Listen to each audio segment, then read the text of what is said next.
황소를 드림보다 찬양을 기뻐하신 하나님께 오늘 이렇게 추수감사주를 맞아서 귀한 찬양을 드릴 수 있어서 너무 감사드립니다. 첫 번째는 하나님께 영광의 박수를 드리고, 또 두 번째는 우리 찬양대를 향해 수고하신 찬양대에게 격려의 박수를 주시면 감사하겠습니다. 감사합니다.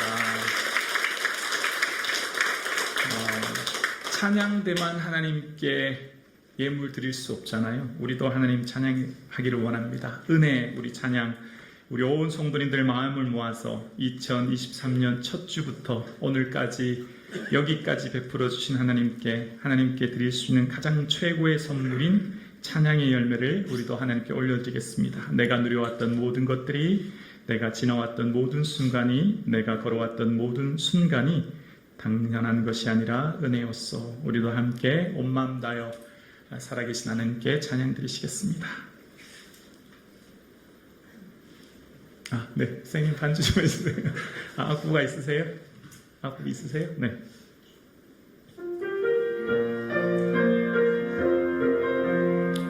온 마음 다하여서 한 해 동안 베푸신 하나님의 은혜를 기억하며 찬양 드리시겠습니다.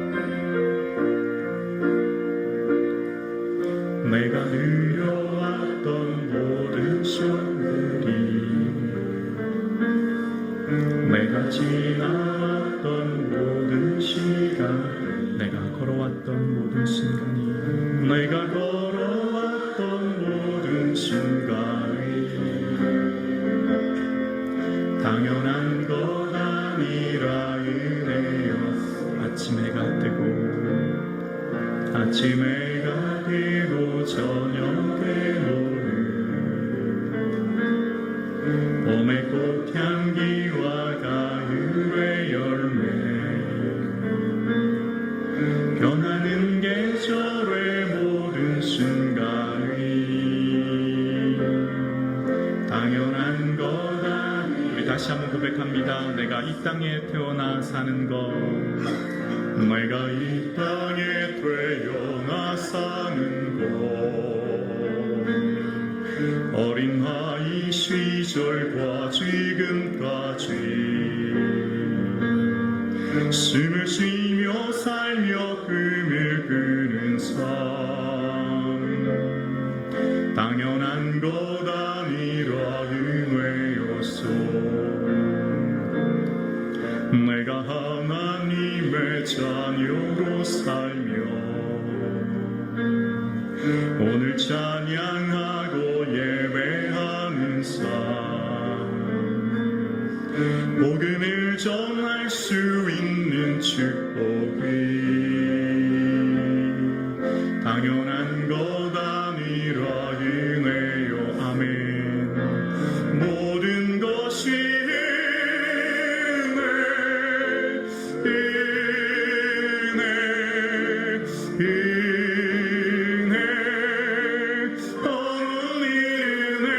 내 삶에 당연한 것 하나도 없었던 것을, 모든 것이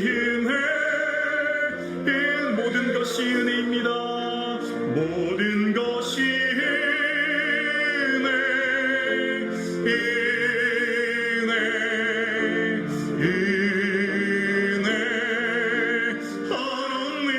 은혜, 내 삶에 당연한 것 하나도 없었던 것을, 모든 것이 모든 것이 은혜입니다. 모든 것이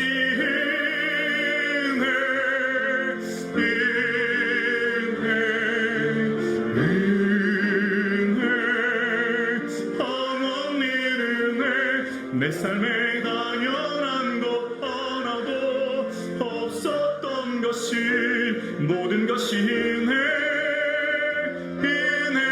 은혜였소. 살아계신 하나님께 영광의 박수 올려드리겠습니다. 할렐루야. 하나님 감사합니다. 아멘.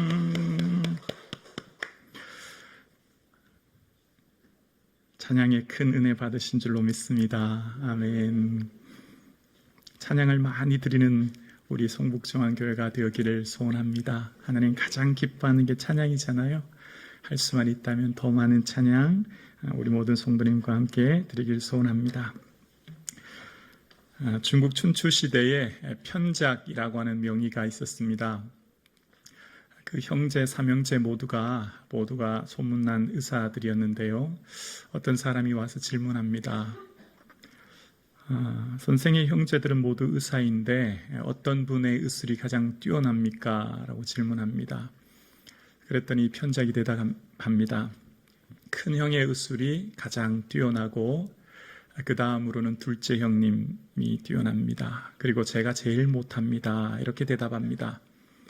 그랬더니 그 질문을 했던 사람이 고개를 갸우뚱거리는 거예요. 왜냐하면 그 시대에 막내 셋째인 편작이 가장 소문난 명이었기 때문입니다. 그래서 이어서 말을 합니다.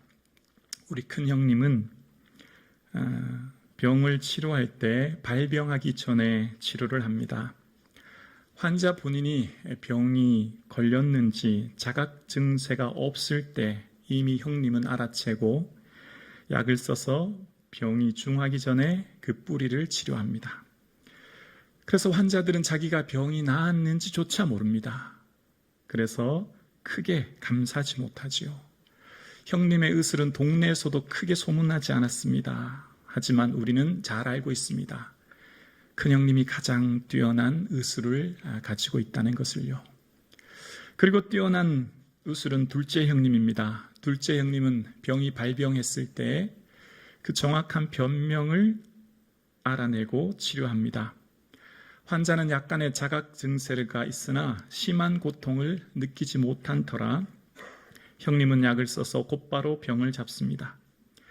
그래서 둘째 형님은 잔병을 잘 고치는 명의로 소문이 났습니다. 형님의 소문은 이웃 동네까지 소문이 났지요. 저는 제일 못합니다. 제 동작이 가장 큽니다. 저에게 오는 환자들은 병이 가장 깊어 이루 말할 수 없는 고통 가운데 있을 때 제게 찾아옵니다. 그 가족들 또한 절망한 상태여서 안절부절 못하지요. 그때 저는 장침을 찔러서 피를 뽑고 고름을 뽑아내고 환부에 독을 발라 독으로 치료합니다. 그래서 중환자들이 제게 와서 간혹 그 고통이 좀 완화되기도 하고 어떤 환자들은 치료를 받기도 합니다. 그래서 세간의 사람들을 저를 최고의 명의라고 얘기합니다. 그러나 사실은 큰형님이 가장 뛰어난 명의입니다 라고 얘기합니다. 여러분 어떻습니까? 우리의 삶 가운데 무슨 큰 죽을 고비를 넘기거나 큰 어려움을 만났을 때는 그 위기를 잘 넘어갔을 때는 크게 감사합니다. 기뻐합니다. 무슨 큰 암에 걸렸거나 교통사고가 났는데 나 혼자 살았거나 무슨 문제가 있는데 나 혼자 살게 되면 감사해요. 근데 무슨 감기가 났거나 혹은 무슨 사소한 일상생활 가운데 잘 감사하지 못합니다. 그러니까 평범한 하루는 감사하지 못하죠. 별일 없을 때 잘 감사하지 못합니다. 아무런 일이 일어나지 않은 평범한 하루가 사실은 더 귀한 하루인 줄로 믿습니다. 지루하고 따분한 하루. 그런데요, 그 하루가 더 소중한 하루입니다. 우리는 당연하다고 생각합니다. 내게 주어진 하루 별일 없으면 당연한 하루다 생각하지만 그렇지 않아요. 당연한 하루는 없죠. 주님의 특별한 보호하심과 은혜 안에 우리가 살아가고 있는 줄로 믿습니다. 우리가 뭔가 크게 상실하고 뭔가 위기를 겪고 뭔가 어려움을 겪은 후에 그것을 벗어났을 때 감사하는 것보다 사소한 일상 속에서 매일의 순간 속에서 감사가 넘칠 수 있기를 주님의 이름으로 축복합니다. 제가 작년 이맘때 갔습니다. 직장암 수술한 지 벌써 1년이 지났는데요. 그때는 건강하게 되어서 얼마나 감사했는지 몰라요. 하나님 은혜에 감사하고 또 성도님들이 기도해 주셔서 감사하고 새로운 마음과 각오로 열심히 섬겨야 되겠다. 또 운동도 하면서 자기 관리해야 되겠다 생각하고 한 달, 두 달, 이제 벌써 한 1년 가까이 되는데요. 운동하고자 하는 결단도 흐지부지해지고 처음 먹었던 마음도 흐지부지해지고 어느새 1년 전 기억이 흐릿해진 것을 느낍니다. 우리의 삶 가운데 은혜 받은 기억을 소중하게 여기고 잘 기억하는 게 얼마나 중요한지 모릅니다. 기억하지 않으면 잃어버리는 겁니다. 오늘 추수감사주일이죠. 한 해 동안 베푸신 은혜 중에 특별히 평범한 일상을 허락하신 하나님의 은혜에 감사할 수 있기를 주님의 이름으로 축복합니다. 평범한 일상을 살고 싶었던 사람들이 오늘 본문에 나옵니다. 모든 것을 상실하고 모든 것을 잃어버려서 이제 자기 육체의 병뿐만 아니라 가족과의 또 떨어져야 했던, 버려지고 방치된 인생이었던 사람들이 오늘의 본문에 등장합니다.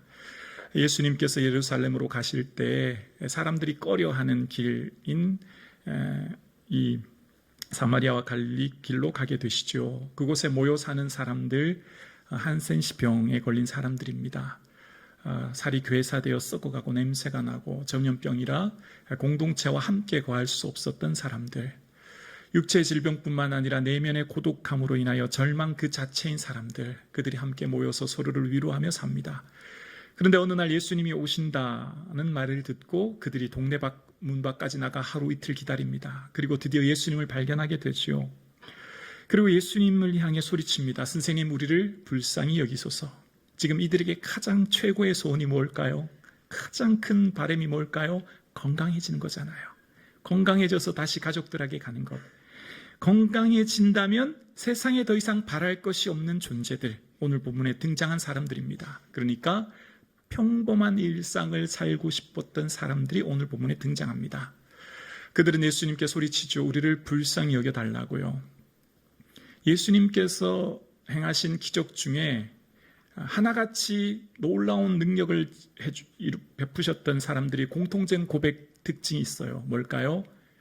나를 혹은 우리를 불쌍히 여겨달라는 거예요. 여러분 신약 성경을 여러 번 읽어보세요. 한 16번쯤 나오는 것 같아요. 나를 불쌍히 여겨주소서라고 고백했던 사람들이 고침받지 않은 사람은 없습니다. 한결같은 주님의 은혜를 입습니다. 불쌍히 여겨달라는 건 뭘까요?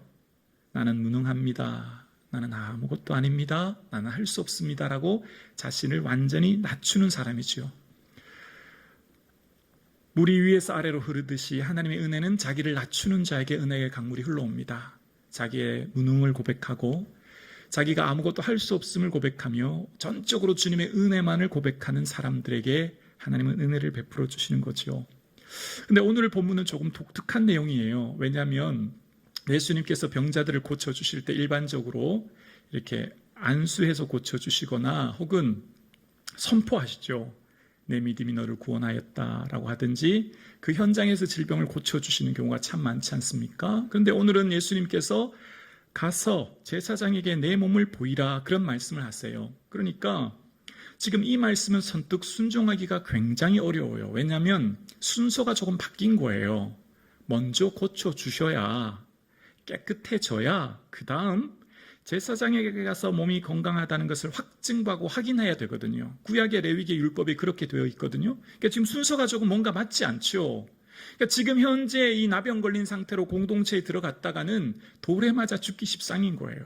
자, 만약 여기 있는 10명이 예수님의 말씀을 들었을 때 그들의 삶 가운데 믿음이 없었다면 이런 생각을 했을 거예요. 예수님도 다른 사람들하고 별반 다른 게 없구나. 우리를 만지면 부정해지니까 아예 가까이조차 오지지 않고 그냥 멀리서 그냥 제사장에게 가라고 하시는구나. 우리 몸이 썩고 냄새가 나니까 가까이 오는 것조차 피하시는구나. 이게 지금 말이나 돼? 아니 어떻게 우리가 제사장에게 간단 말이야 라고 생각했다면 그들은 고침받지 못했을 거예요. 그런데 예수님이 제사장에게 가라라고 하셨을 때 아직 몸이 낫지 않았습니다. 아직 그들의 몸 상태, 그들의 보이는 현상은 아직 아무런 징조가 없습니다. 그런데 순종하고 갑니다. 그들에는 분명히 믿음이 있었던 것을 알게 되어집니다. 지금 현재 아무런 증상이 보이지 않지만 아무런 응답이 없어도 주님 말씀하셨으니 그대로 순종하여 걸어가지요. 그 걸어가는 도중에 그들이 치료를 받습니다. 믿음 자체가 증거가 된 것이죠. 자, 일반적으로 여기까지가 복음서에 등장하는 예수님을 만났던 사람들의 이야기입니다. 그러니까 모든 사람들은 대부분 자신들의 문제를 가지고 예수님께 나아가고요. 예수님 만나고 문제가 해결되면 이제 모든 이야기가 끝이 나요. 종결돼요. 근데 오늘 본문은 거기서 한 발자국 이제 더 나아갑니다. 병에서 고침받은 사람들의 이야기에서 이제 한 발자국 더 나가 그 중에 한 사람이 자신의 몸을 보니까 깨끗하게 고침받은 거예요. 그러니까 너무 감사한 거예요. 근데 그 사람은 다시 가던 길을 멈추고 돌아옵니다. 아마 가장 보고 싶은 가족들에게로 이제 가려고 했겠지요. 나머지 9은 아마 가족들에게 갔을 겁니다. 근데 그는 돌아옵니다. 누구에게로? 예수님께로 돌아옵니다. 이 예수님께로 돌아온 이 사건은 오늘 본문의 핵심입니다.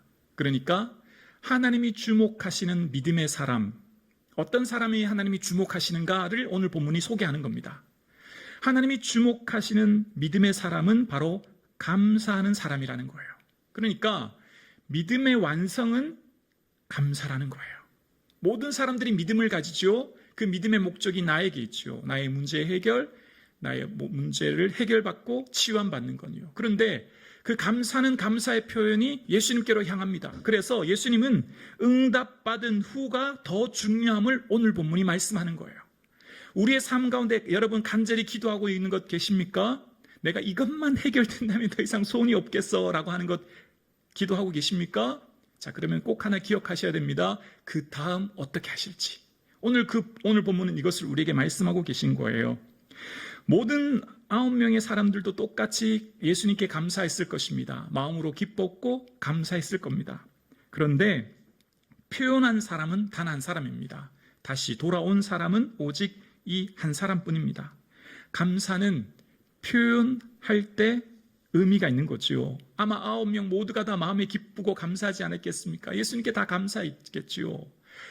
세상의 모든 것은 조급하면 실수하기 마련이지만 감사만큼은 조급해야 된다고 이야기합니다. 빠를수록 보류하지 말라는 거죠. 이야기하라는 겁니다. 자, 그러면서 오늘 본문에 돌아왔던 그 한 사람을 향해 10사람이 다 깨끗함을 받았는데 그 9은 어디 있느냐 말씀하시면서 예수님이 하신 말씀에 이 이방인 외에, 그러니까 돌아온 이 한 사람 외에 하나님께 영광을 돌리는 사람이 없느냐라고 말씀하시는 거예요. 그러니까 여러분, 하나님께 영광이 무엇이 하나님께 영광일까요? 여러분, 하나님 영광 위에 살고 싶으시죠? 늘 하나님의 영광이 여러분의 삶의 목적이시죠? 하나님의 영광은 감사하는 삶이래요. 하나님의 영광은 멀리 있고 힘든 일이 아니라 감사가 하나님께 영광이 되는 삶이라는 겁니다. 그러니까 하나님께 감사가 곧 하나님께 영광이 된다고 말씀하시면서 믿음의 완성이 곧 감사임을 오늘 본문은 우리에게 이야기하는 것입니다. 감사는 하나님께 영광이요, 하나님 기뻐하시는 것이라는 겁니다. 그래서 예수님이 일어나 내 믿음이 너를 구원하였다라고 말씀하세요. 제가 의역할 때 이렇습니다. 일어나 가라, 내 감사가 너를 구원하였다라는 것이죠. 여러분, 지금 오늘 본문에 한 사람은 예수님께 감사함으로 이제 예수님과 인격적인 만남, 새로운 연결이 시작되는 것을 볼 수 있습니다. 여러분, 오늘 함께 예배드리시는 사랑하는 성도님, 우리의 간절한 소원이 한 가지 있죠. 다 하나님 뜻대로 살고 싶은 거지 않습니까? 하나님 원하시면 다 하나님의 뜻과 그 영광에 살고 싶은 게 우리의 마음이에요. 여러분, 하나님의 뜻이 뭘까요? 범사에 감사하라. 이것이 그리스도 예수 안에서 너희를 향하신 하나님의 뜻이니라. 아멘.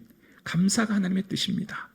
매일에 주어진 일상의 삶 가운데 일어나는 모든 일들 속에서도 하나님께서 행하실 일들을 바라보고 그 섭리를 바라보면서 기뻐하는 것, 그것이 감사가 되는 것이죠. 자, 여기서 오늘 본문을 다시 한번 곰곰이 생각해 볼까요? 여러분, 10명의 나병 환자가 인생의 가장 소원은 건강해지는 거지 않습니까? 그래서 이 10명의 나병 환자 그리고 이 9명이 이제 이후로 행복하게 잘 먹고 잘 살아서 평생 어려움 없이 늘 기쁘게 살았을까요? 이 사람들은 이후로 인생에 아무런 문제를 만나지 않고 늘 행복하고 늘 기쁘게 살았을까요? 그렇지 않다고 생각합니다.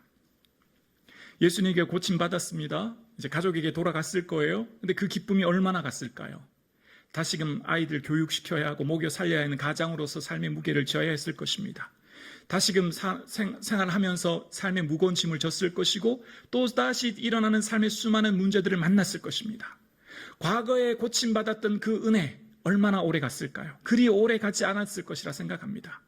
평범한 일상으로 돌아왔고 평범한 삶을 살아가는 것으로 이젠 당연히 여겼을 것입니다.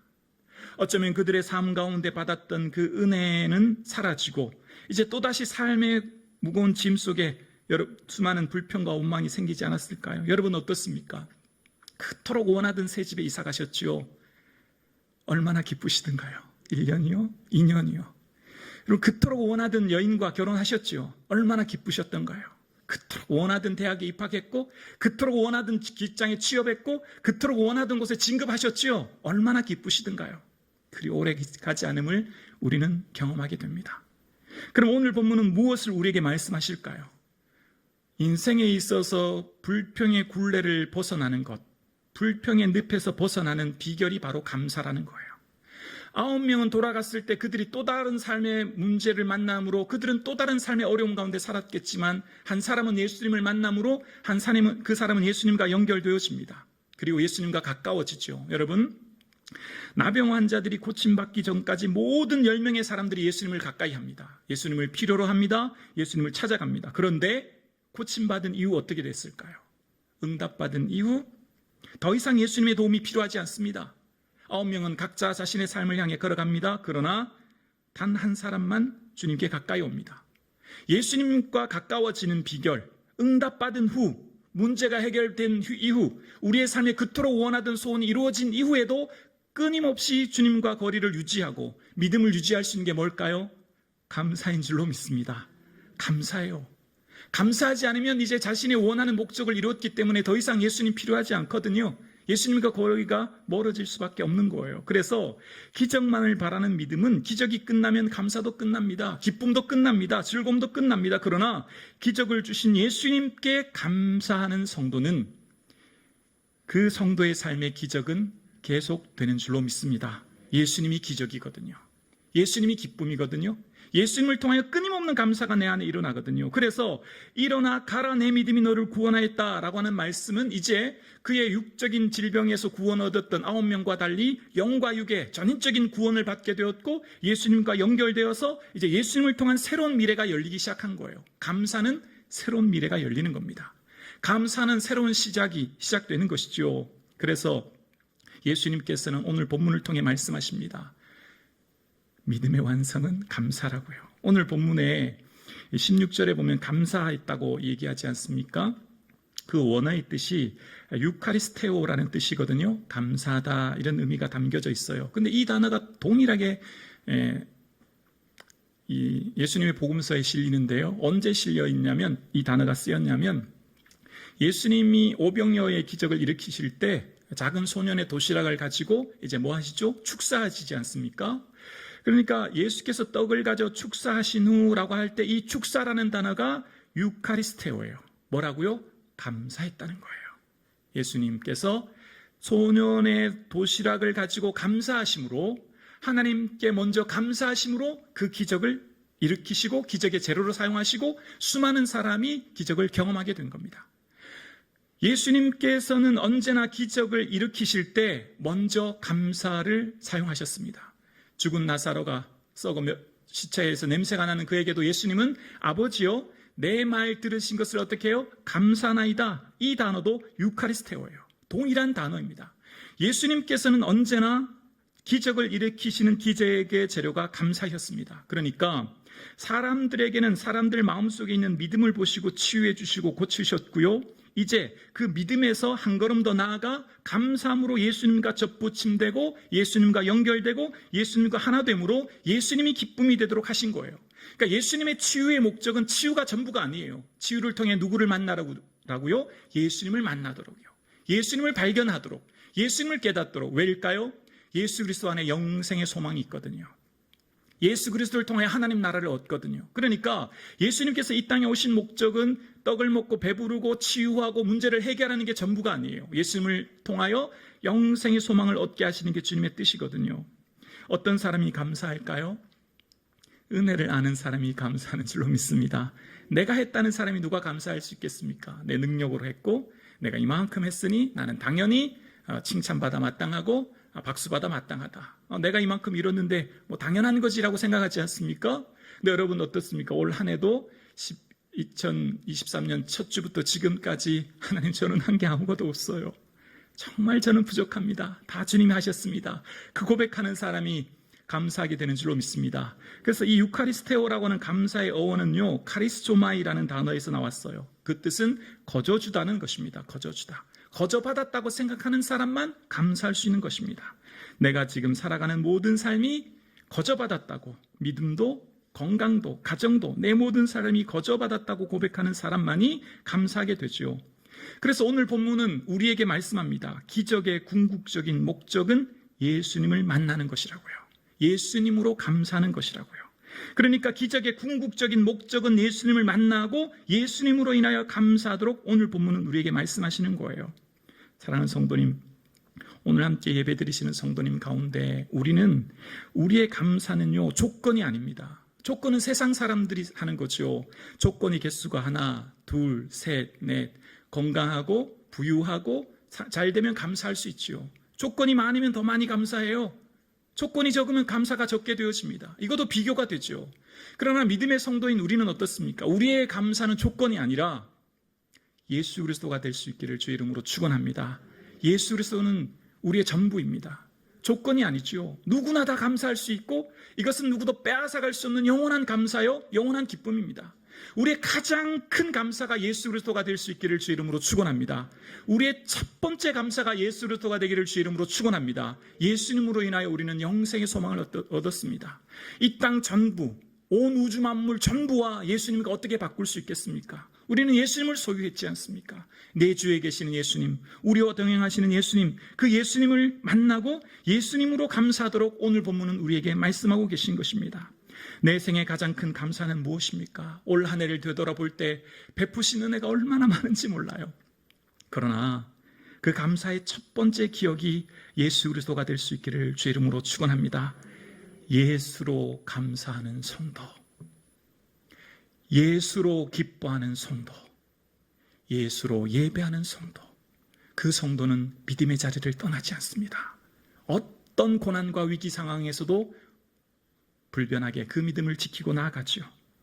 오늘 함께 예배드리시는 사랑하는 성도님, 한 해 동안 베푸신 은혜 중에 나 같은 죄인 구원해 주신 예수 그리스도의 은혜로 감사하는 추수감사주일 되기를 주님의 이름으로 축복합니다.